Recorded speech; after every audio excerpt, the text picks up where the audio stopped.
we're recording. So Anuj Khare is a professor of Vedic astrology with a vast knowledge also of Marma science, Vedic philosopher and Ayurveda.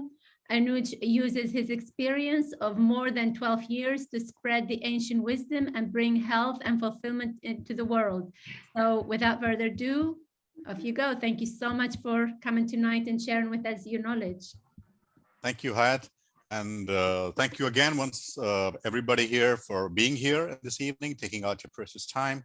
And thank you, Hayat and Anita, for having me here and letting me share the knowledge. And I hope everybody would benefit from it or see a different perspective of astrology and how it happens in the Indian context. So let's just dive in with the presentation so that we save up on the time. I'm going to share the screen and then let's see. Could you just enable the sharing, please? Right. Done. Thank you.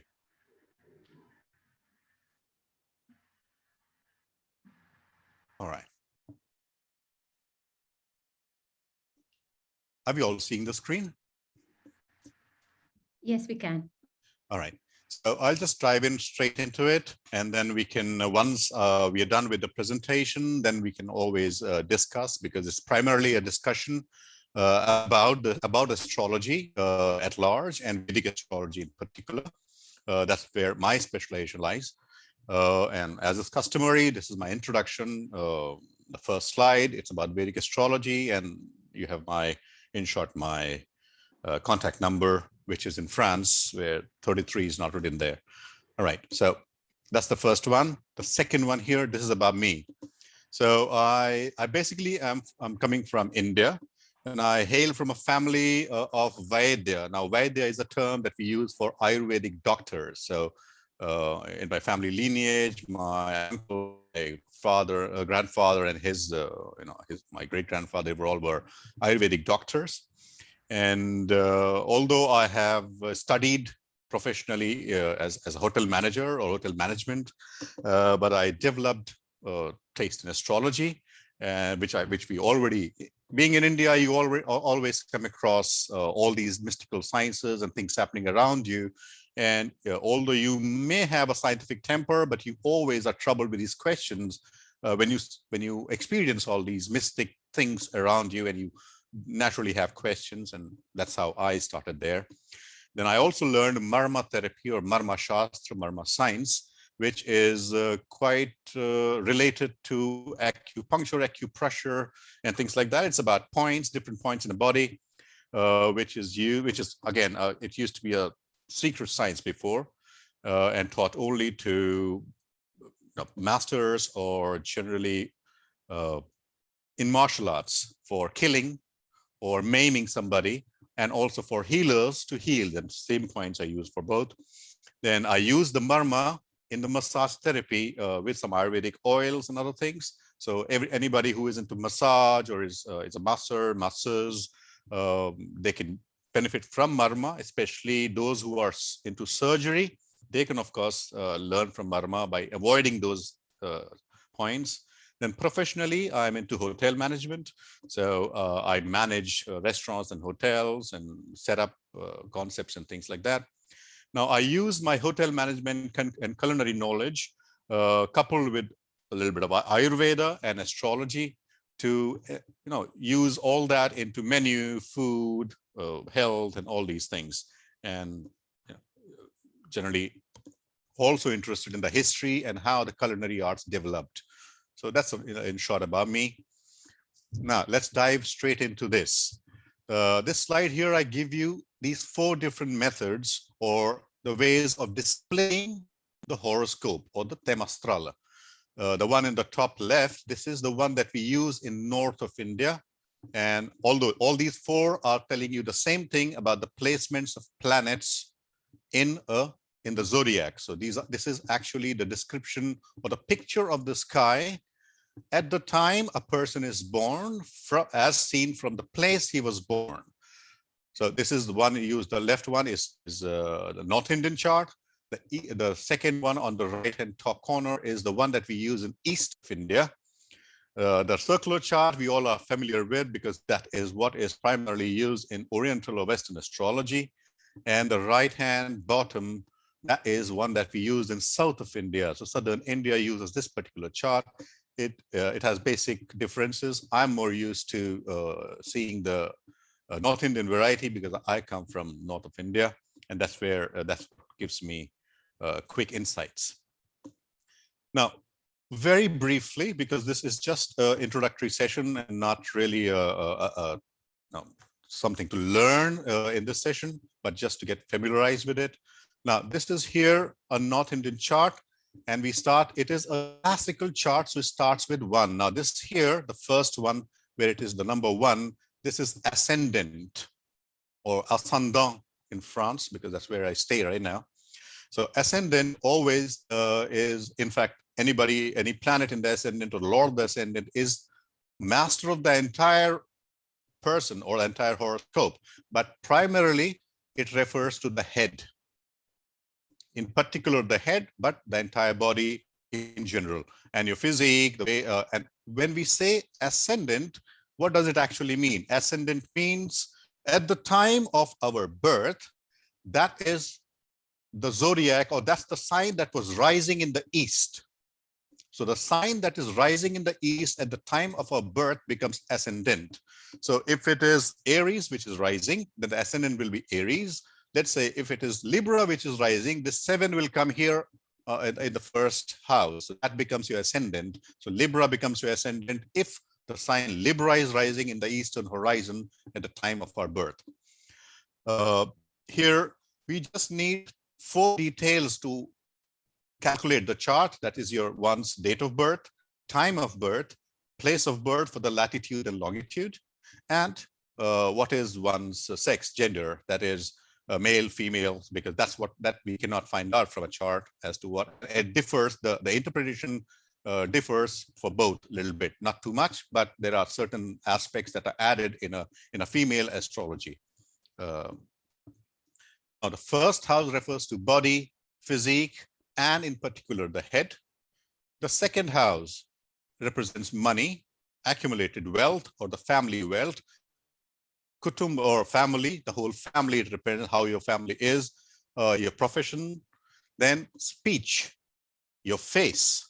So just a little bit of inkling, anybody who has Venus, unblemished, unafflicted Venus in the second house can definitely close their eyes and say that that person is beautiful, has a pretty face, because Venus is beauty, Venus is refinement, Venus is passion, all those things that are attached with Venus. So second house, besides money, job, family, it is not just these 3 things. There are many more departments that each house handles and represents. And that is where when we talk about art or science in astrology, that's where intuition of astrologer comes in as to which one is he going to pick out of whatever the planets or signs are representing. So second house is money, job, family, face, speech. Third is your siblings, your brothers, sisters, adventures, communication. Okay, so anybody who is a good speaker or who wants to write some books, who is a creative person, his third house will be active. Sports people, his third house will be active. These are also your shoulders. So it represents your shoulder. Then the fourth is the sukh stan that we call it. Sukh is comfort and stan is the place. So this is the place which gives you pleasure, it gives you comfort. So where do you generally get comfort? You get comfort when you are with your mother or near your mother, because she takes care of most of the needs in general. Okay, there might be some people who would say no, that it's not true, or they had bad experiences there, but it generally represents mother. It represents home, vehicles, immovable properties. Okay, and also fourth is Cancer. It also represents your heart. The fifth is studies after your schooling. So it is a study when you pass out of school and go to college or university, as we call it. And the fifth house is your house of child, so your progeny, whether we are going to have child, what kind of nature that child will have, when that child will come, and all those things can be found out from here. It also represents your desires or or the things that you like to do. It represents your studies. Sixth is enemies, diseases, and loans or debts.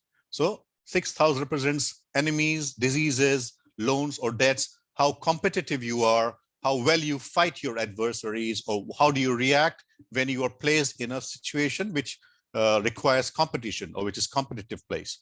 So anything here, if somebody has a very strong planet in the sixth house, be sure that you are going to win over your enemies, or if you have Mars here or some other sun or something here, then you will definitely be good in any competitive place, or you will generally do good when you have competitors around you. You may not do that good when you're alone, but the moment you spot a competition, that competitive spirit comes in, and the sixth house starts giving you,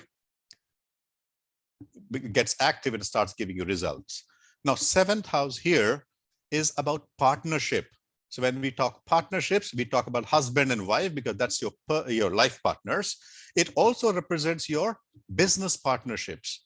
In terms of mundane astrology, which is political or the world astrology, astrology of the groups, this represents public or public name here. So most of the politicians, they have the seventh house active, very active seventh house with good planets placed, which are strong. That's what they catapult him into public life, and they give him the stamina to stay there and be good with the public or make connections with the public.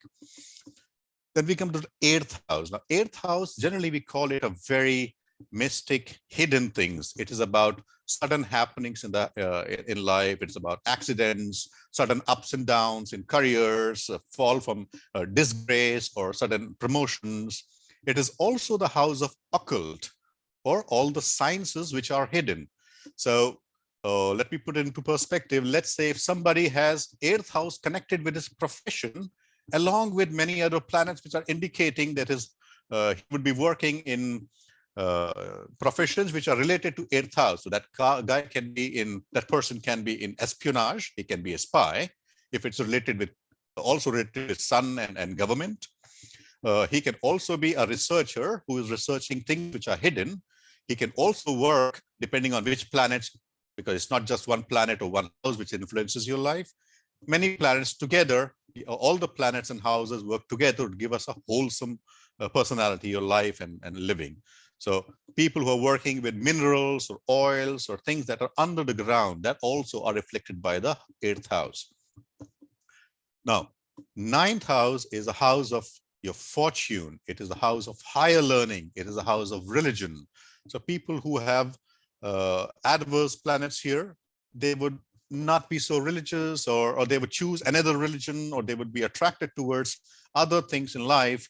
And people who have sattvic planets or good planets placed here, they would stick and they will stick to their religion, or they will adopt a particular religion. Or if Jupiter is placed here, they will go for a higher learning, or some into more of spiritual domain, or in terms of religious domains. 10th house is ruled by Saturn, 10th and 11th, because Saturn is the taskmaster and is rather a tough taskmaster, always a judge, and as disconnected with everything happening, like a judge, and just would give you his judgment, good or bad, depending on our deeds. So what we work, we get those benefits, and that is Saturn who is giving us. It represents our father, profession, work, and the status we see in the society or in our work. Whatever we work, whatever hard work we put in the 10th house, all the results that are coming, 11th house, the house of income or all benefits that we are accruing. It is also the house of elder siblings or friends. So anything that we are working here in the 10th, whatever gains we are getting from there, either it is work or it's anything else, we will get all the incomes here, all the benefits here. If this 11th house connects with any other house, due to the placement of planets or due to any other connections, all that, it will give increase in the functions of that house. So 11th house is all about increasing and all about incomes and incoming things. Then comes the 12th house. 12th house is all expenses, it's foreign lands, it's incarceration, isolation, it's prison, it's government action, and its most important part is it also represents moksha or nirvana or salvation or any spiritual practices where a person is getting detached. So this is all the expenses, not only of what you're earning, but expending your life energy also, because this is the 12th house from the ascendant. The ascendant is us, and 12th house is expenses. So whatever life forces we are expending, all that is represented by the 12th house. If somebody is going to be in prison or is going to face government action, all that is displayed by the 12th house. So that's in very short and brief and concise form, the structure of the chart.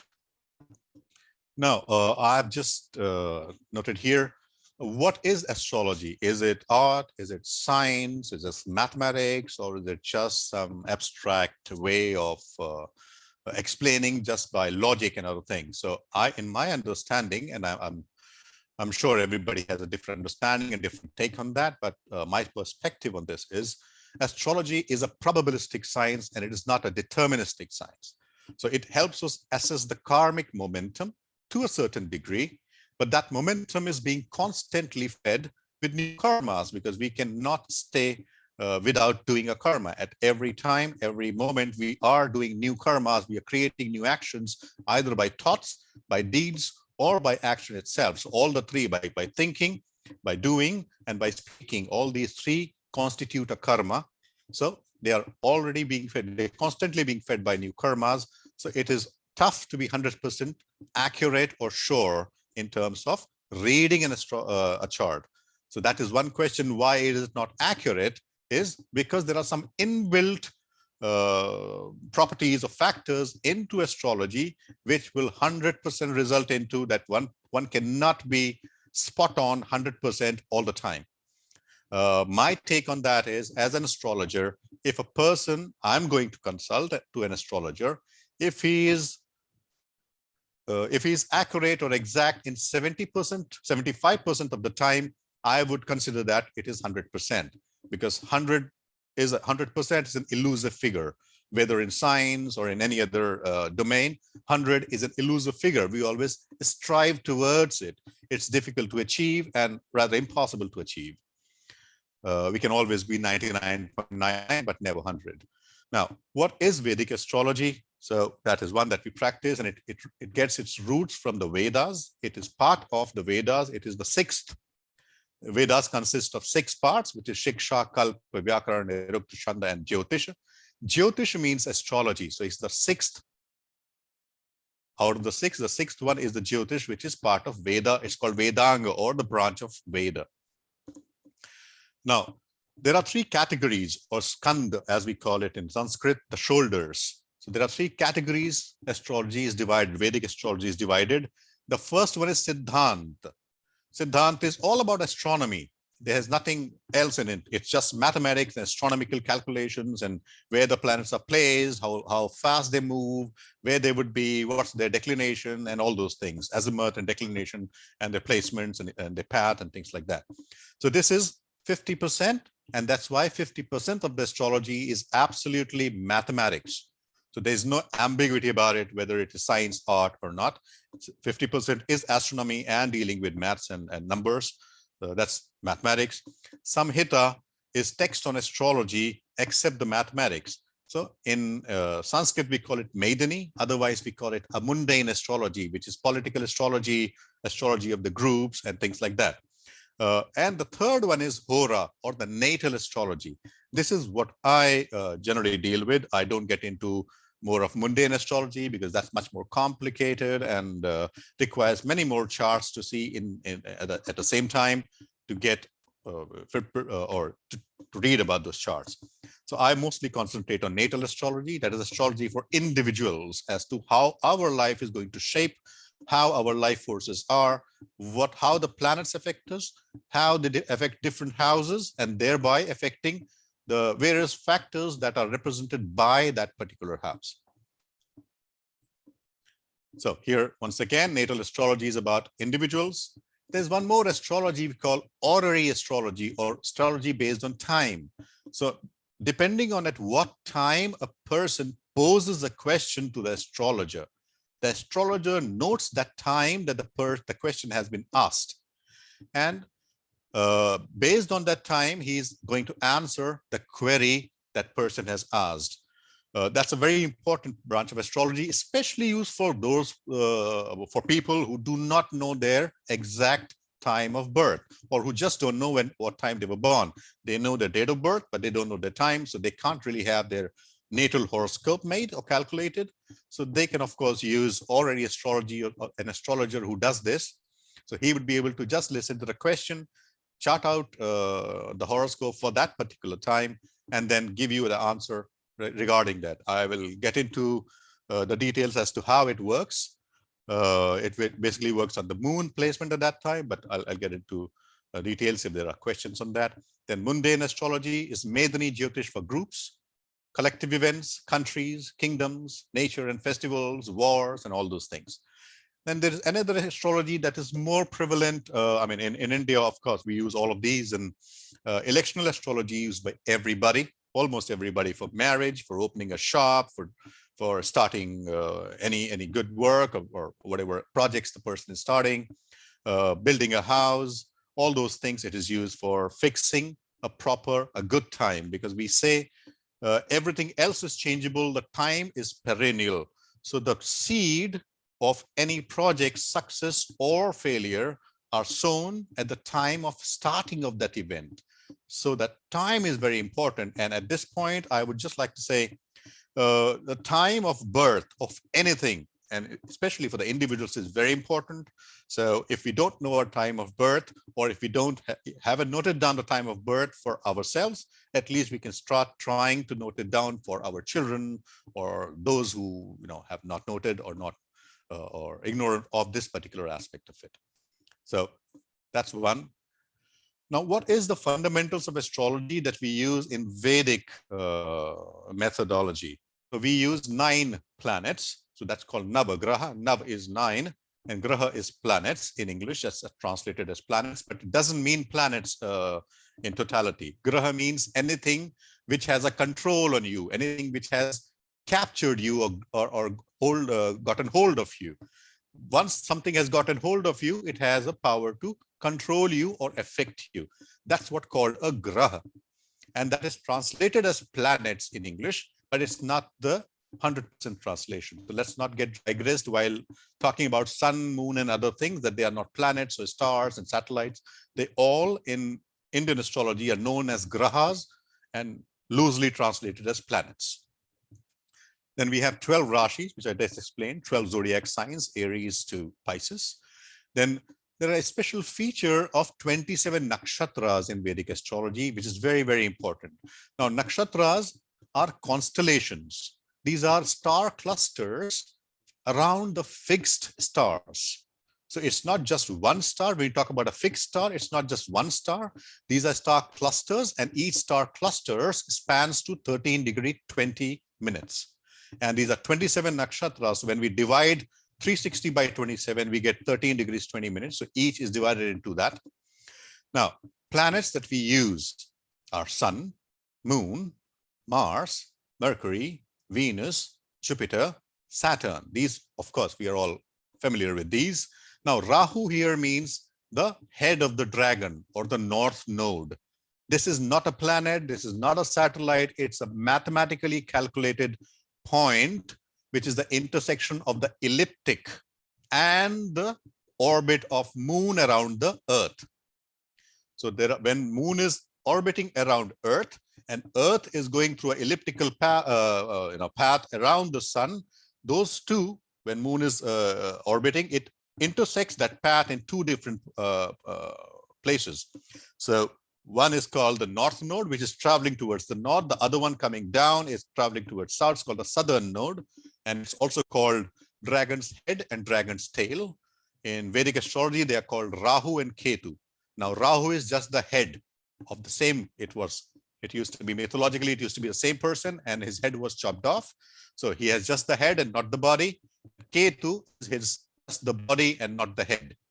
and why it is so. There are different stories explaining and why and how these effects manifest in a horoscope. We got to see that. Then Rashi and Zodiac. Rashi or Zodiac is called Rashi. That's Aries, Taurus, Gemini up to Pisces. Okay, so I'll cut short these because most of the time we know about these things, and I'm sure there are some astrologers here with us and people who already know that. I've given you a chart here of these are the nakshatras, these Ashwani, Bharani, Kritika, Rohini, Mrigashira, right up to Revati. These are 27 nakshatras or constellations or star clusters. Now, these all have planetary lords, like Ketu, dragon's body or dragon's tail, is lord of Ashwani nakshatra. In the modern astronomy, we know as Beta and this Arietis, Pleiades, Aldebaran, like Rohini is Aldebaran, Ardra is Betelgeuse, Punarvasu is Castor and Pollux. And very important part of nakshatra is that besides the planetary lordships, they also have their deities for certain spiritual practices and other aspects of Vedic chart, a Vedic horoscope, because it's a very layered chart. You can find out about many aspects of life. You can find out about physical life. You can find out about spiritual life. You can find out n number of different things. It's like onion, one and after another. You can keep peeling the layers, and it will keep giving you different interpretation depending on what a person wants and how good an astrologer is. So these are different deities which rule these nakshatras or constellations, and they give important pointers on what to do in terms of remedies and in terms of other things. Now, this is just a small thing. The entire solar system is 360 degrees, a circle, divided by 12 zodiac signs. So if we divide 360 by 12, we get 30 degrees per sign. So each zodiac or each sign is 30 degree theoretically. Now, when I say theoretically, a nakshatra also is 360 divided by 27 is 1320. This is the span of a nakshatra. So it's not a fixed star, but it is a range. So it's a span of 30 degree, 20 minutes. Now, the orbit is elliptical in nature. Therefore, the 30 degree of sign is not always 30 degrees. It depends on where it is. And it can be 25, it can be 24, and another one can be 32. So there are signs are of different sizes. They are not of equal sizes. So every sign is not 30 degrees, depends on each individual horoscope.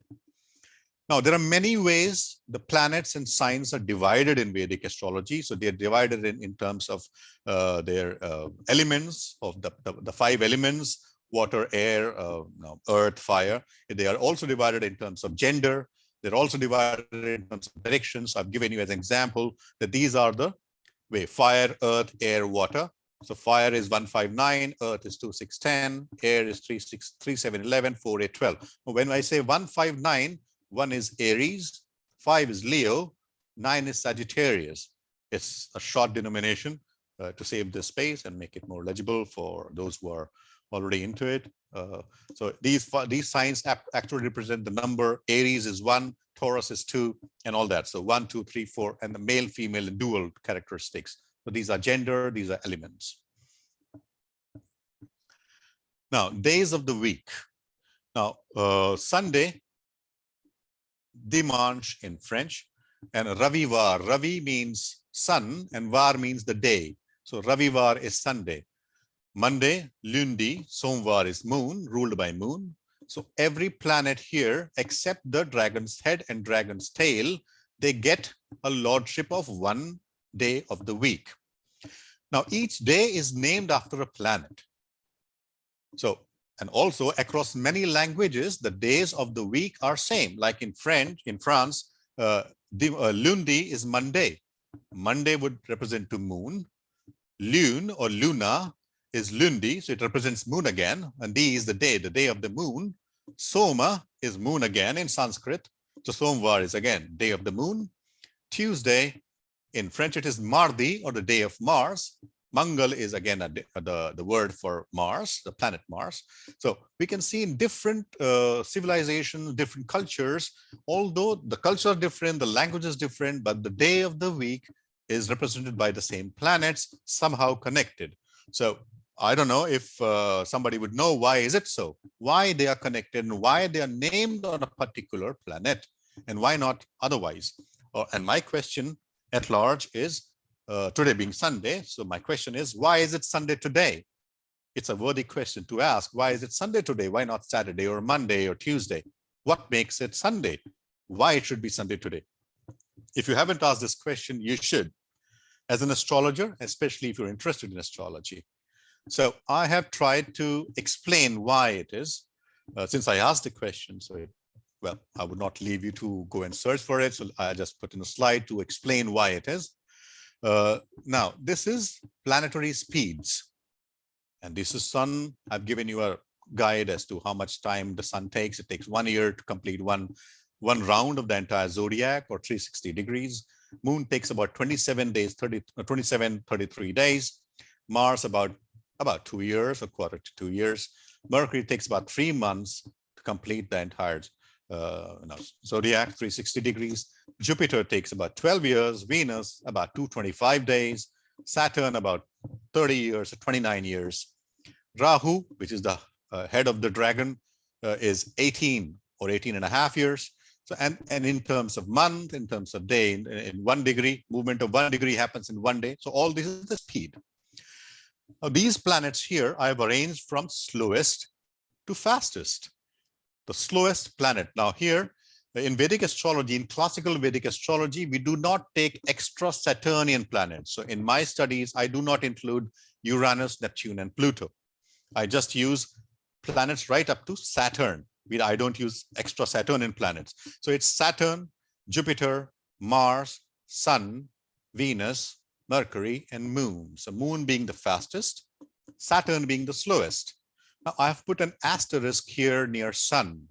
So because Sun doesn't move, so this actually reflects the speed of Earth, the movement of Earth, the speed of Earth, because from geocentric location, when we look at the sun, it looks like moving, but it looks moving because of the movement of Earth.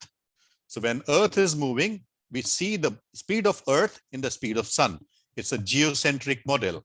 So sun is given a speed here, which reflects the speed of Earth.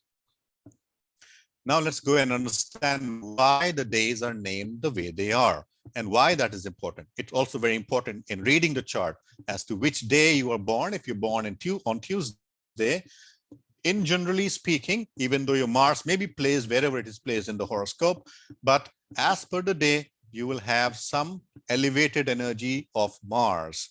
If you're born on a Friday, you will have some elevated energy of the planet Venus, and likewise. So let's see here. Vedic day starts from sunrise to sunrise. So the day or the date does not change at midnight. So that's a very important point to remember, that Vedic day starts from sunrise to sunrise. So at the time of sunrise, these are divided from the time of sunrise to the time of another sunrise. The whole 24 hours are divided into 24 different parts, or every planet gets 1 hour. Because sun is the king of the solar system, it is the ruler. So we start our counting from sun. So the first day of the week goes to sun. And that's another pointer, although most of us start our day on Monday. But as per Vedic understanding, the week starts on Sunday and ends on Saturday. So start of the week is not Monday as per Vedic astrology or Vedic belief system. So we start with sun. The first hour after sunrise is sun.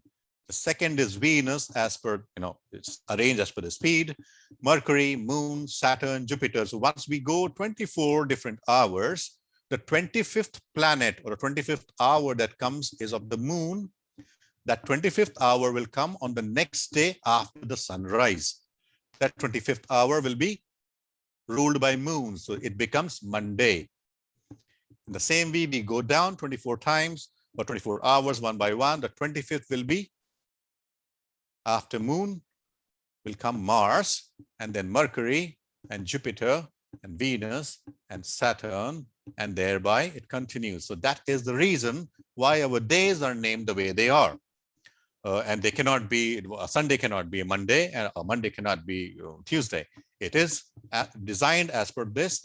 And it is really, when I started studying, it was surprising for me when I found that across different languages and cultures, the days of the name or days of the week are named on the same planets. Whether the culture believes in astrology or doesn't, but this similarity actually was very interesting for me. Now, planetary lordship, every zodiac has a lord or has a planet which is ruling it. So Aries and Scorpio goes to Mars. So Aries sign and Scorpio goes to Mars. The ruler is Mars. Gemini and Virgo is ruled by Mercury. Jupiter is rules the Sagittarius and Pisces. Venus is the ruler of Taurus and Libra. Saturn rules Capricorn and Aquarius. Now, Sun and Moon get only one house, although they are, we say in the celestial family or royal family, Sun is the king and Moon is the queen. And even though they are the most important, being the king and the queen, they only get one house each in the zodiac. And that is because it has only one house, but Sun is also the ruler of, it affects half of the zodiac starting from Leo right up to Capricorn. And Moon, it has only one sign, which is Cancer, but it is also the ruler of one half of the zodiac starting from 4, 3, 2, 1, starting from Aquarius right up to Cancer. So a zodiac is divided into, your chart is divided into two parts. One part is ruled by Sun, another by Moon in generality. Otherwise, every other planet has two different zodiacs given to it. Now, why I studied the Western astrology during my initial courses in the School of Astrology in India. And I chose Vedic astrology because I found this system works for me. Although I saw results in Oriental astrology also, but the Vedic astrology connected with me the entire Vedic gamut of practices like pranayama, like yoga, like chakras, Ayurveda, Tantra, all these are connected, interconnected in some way, like a pyramid. So at the top, they are all getting convulsed and interconnected. They can give you indicators for each other just by knowing one particular science. So it gives me different tools. Just to explain, Ayurveda is for physical body. Astrology and its related treatment or astral treatments are for mental, emotional, and astral bodies. Yoga, pranayama, and meditation is for spiritual body. So all together, they give a wholesome system encompassing the entire existence for physical, mental, and spiritual. So it addresses all the three existences. Like we say, there are three bodies: causal body, karmic body, and the physical body, sthula sharir, karan sharir, and sukshma sharir, as we call it in Sanskrit.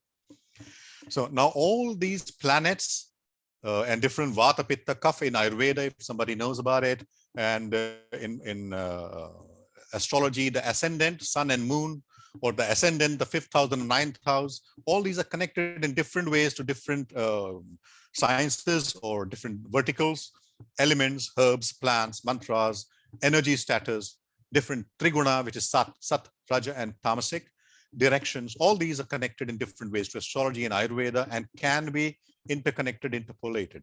In fact, most of the Ayurvedic practitioners in India, astrology was one of the supplementary subject that they had to study to a certain extent, because they are learning Ayurveda and not astrology. So only basic guidance for them so that they can understand what it is. And all astrologers also study a basic Ayurveda to understand the vata, pitta, kapha, and different elements, how they circulate, or the pranas, the vayu, and all those things.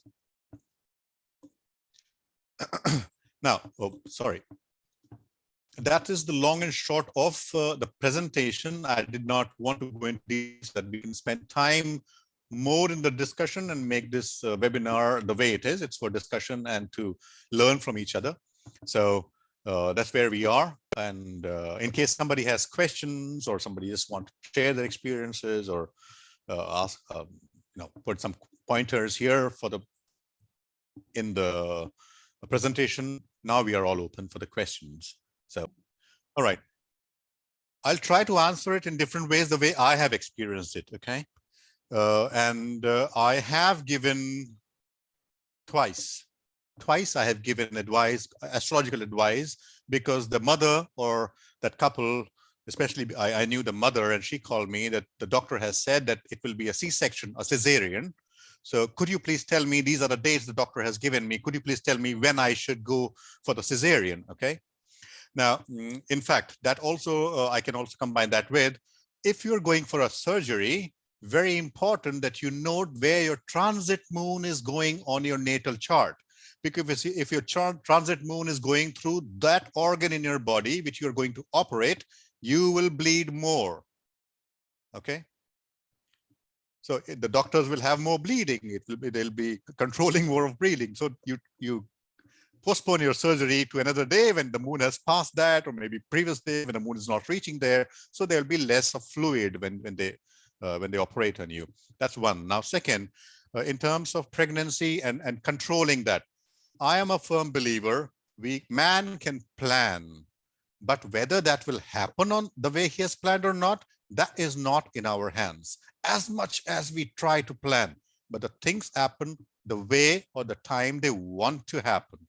So even if you give a time, exact time, your operation will not happen on the exact time. It will happen during that range, let's say 45 minutes or 1 hour or half an hour. So it will never be on that exact time. So you can never control the destiny of that child.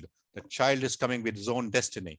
Secondly, can we know what will be the destiny of that child? Yes, we can to a certain extent tell that based on this, I'm giving you this time and these planets will be here and there. So yes, you can do that. But once the child is born, only then we know the exact time of birth. And when what I encounter every time here, whenever I'm, because I live in Europe, so I encounter that when I ask some people their time of birth, I always get it in 11. I was born at 11 o'clock. Then someone else will say I was born at 11:30. Other will say I was born at 12 and 12:30. So people are born in half an hour gaps. And whereas in India, because we are more, we are growing with all these things around us, we always note down the exact time of birth. Try to note down the exact time of birth. I have another question on that exact time of birth, but let's address this one here. Now, when an astrologer, and that is my personal belief, and I'm sure everybody will have a different take on that, and we are free to hold that. But my belief is, as an astrologer, I have made, because I was very new and I was quite excited to do that. So I did that for 2 people and they were my friends. But it gives you a karmic debt. It gives you a karmic responsibility when you try to tell somebody, get your child born on this particular time. And somehow I always keep in touch with those mothers and I keep asking about those children because somehow I carry that burden on me. I told them the time for when they should go under the knife, and I carry that karmic baggage with me and I don't do it anymore. I never do it. Somebody says that, I said, no, I don't know. You can go and consult with somebody who does that. I can do it, but I don't do it anymore. It's the only twice I did it, and thank God everything is so far good with those children.